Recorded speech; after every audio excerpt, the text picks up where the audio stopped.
नमस्कार। आज के इस विश्लेषण में हम भारत के 42 शानदार यूनेस्को विश्व धरोहर स्थलों को पूरी तरह से डिकोड करने वाले हैं। ये कोई आम लिस्ट नहीं है, बल्कि ये सदियों के इतिहास, कमाल की वास्तुकला और भारत की प्राकृतिक सुंदरता का एक बहुत ही खूबसूरत ताना बाना है। तो चलिए, बिना किसी देरी के शुरू करते हैं। फटाफट एक नज़र डालते हैं कि आज हम क्या क्या कवर करेंगे। शुरुआत कुल 42 धरोहर स्थलों के ब्रेकडाउन से होगी। फिर हम 1983 के शुरुआती धरोहरों को देखेंगे, प्रमुख राज्यों के स्थलों और हालिया एंट्रीज की बात करेंगे। उसके बाद 7 प्राकृतिक धरोहरें और अंत में एक लौते मिश्रित यानी मिक्स्ड स्थल पर चर्चा करेंगे। तो शुरू करते हैं पहले भाग से, भारत के 42 धरोहर स्थल और उनका कैटेगरी के हिसाब से सटीक ब्रेकडाउन। स्क्रीन पर देखिए, ये डेटा असल में बहुत कुछ कहता है। 42 में से पूरे 34 स्थल पूरी तरह से सांस्कृतिक यानी कल्चरल हैं, सिर्फ 7 प्राकृतिक या नेचुरल हैं और केवल एक, जी हाँ, सिर्फ एक मिक्स्ड साइट है।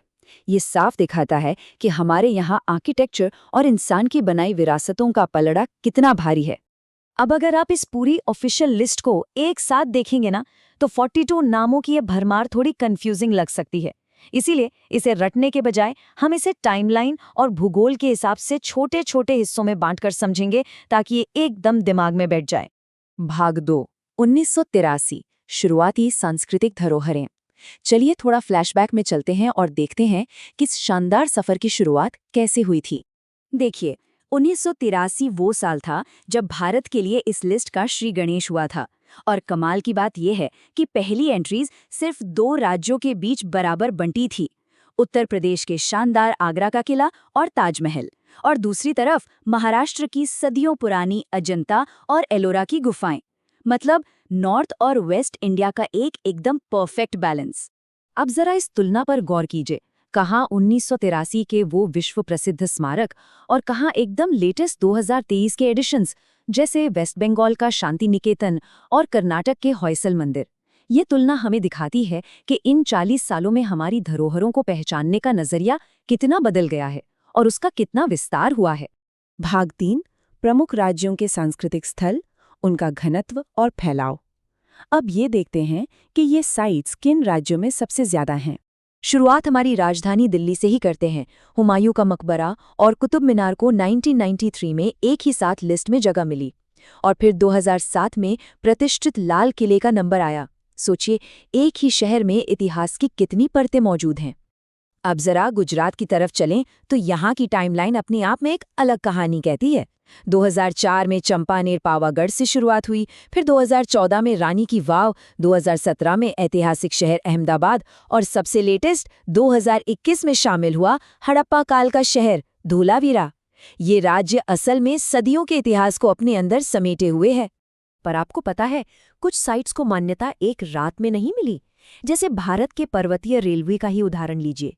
इसे 1999 में पहली बार शामिल किया गया था, लेकिन इसका विस्तार 2005 और फिर 2008 में हुआ। यानी पश्चिम बंगाल से लेकर तमिलनाडु और हिमाचल प्रदेश तक फैले इस रेलवे नेटवर्क को पूरी तरह मान्यता मिलने में लगभग 1 दशक लग गया। भाग 4, हालिया सांस्कृतिक धरोहरें 2021 से 2030। चलिए अब सीधे आज के समय में आते हैं। 2021 से 2023 के बीच इस लिस्ट में 4 नए और बिल्कुल अलग नाम जुड़े। तेलंगाना का रामप्पा मंदिर, गुजरात का धोलावीरा, वेस्ट बंगाल का शांति निकेतन और कर्नाटक के होयसल मंदिर। आप देख सकते हैं कि इन लेटेस्ट एडिशंस ने देश के अलग अलग हिस्सों के ऐतिहासिक प्रतिनिधित्व को कितनी खूबसूरती से विस्तार दिया है। भाग 5, 7 प्राकृतिक धरोहर स्थल, भारत का इकोलॉजिकल खजाना। अब इमारतों से निकलकर थोड़ा नेचर की तरफ चलते हैं। प्राकृतिक धरोहरों की शुरुआत 1985 में एक साथ 3 साइट्स के साथ हुई थी। असम का विश्व प्रसिद्ध काजीरंगा और मानस वन्यजीव अभयारण्य और राजस्थान का केवलादेव नेशनल पार्क। ये भारत के इकोलॉजिकल खजाने की पहली आधिकारिक पहचान थी। और जैसा हमने माउंटेन रेलवेज में देखा था ना, वैसा ही कुछ उत्तराखंड के नंदा देवी और फूलों की घाटी नेशनल पार्क के साथ भी हुआ। 1988 में इसे मान्यता तो मिल गई थी, लेकिन 2005 में इसके एरिया को बढ़ाकर फिर से लिस्ट में अपडेट किया गया। इसका सीधा सा मतलब है कि इन जगहों की अहमियत समय के साथ और भी बढ़ती गई। लेकिन एक बात तो है, प्रकृति कभी इंसानों की बनाई सीमाएं नहीं मानती। 2012 में शामिल हुआ विशाल पश्चिमी घाट इसका सबसे बड़ा सबूत है। ये एक सिंगल हेरिटेज साइट है, लेकिन ये महाराष्ट्र, कर्नाटक, केरल और तमिलनाडु पूरे 4 राज्यों में फैली हुई है ना कमाल की बात। भाग 6 एकमात्र मिश्रित धरोहर स्थल, एक बहुत ही खास और अनोखी कैटेगरी। अब तक हमने 34 कल्चरल और 7 नेचुरल साइट्स देख ली, पर अब सवाल ये है कि इतने बड़े इतिहास और विविध पारिस्थितिकी वाले इन 42 स्थलों में से वो इकलौती जगह कौन सी है जो इन दोनों का कॉम्बिनेशन है, यानी जो कल्चरल भी है और नेचुरल भी। ऐसा दुर्लभ संगम आखिर कहाँ है? जी हाँ, वो इकलौती जगह है सिक्किम का कंचनजंगा राष्ट्रीय उद्यान। 2016 में इस लिस्ट में शामिल किया गया ये भारत का एकमात्र मिक्स्ड हेरिटेज साइट है। यहाँ हिमालय की लुभावनी प्राकृतिक सुंदरता और वहाँ की गहरी आध्यात्मिक मान्यताएं दोनों एक दूसरे में ऐसे घुल-मिल जाती हैं कि इन्हें अलग किया ही नहीं जा सकता।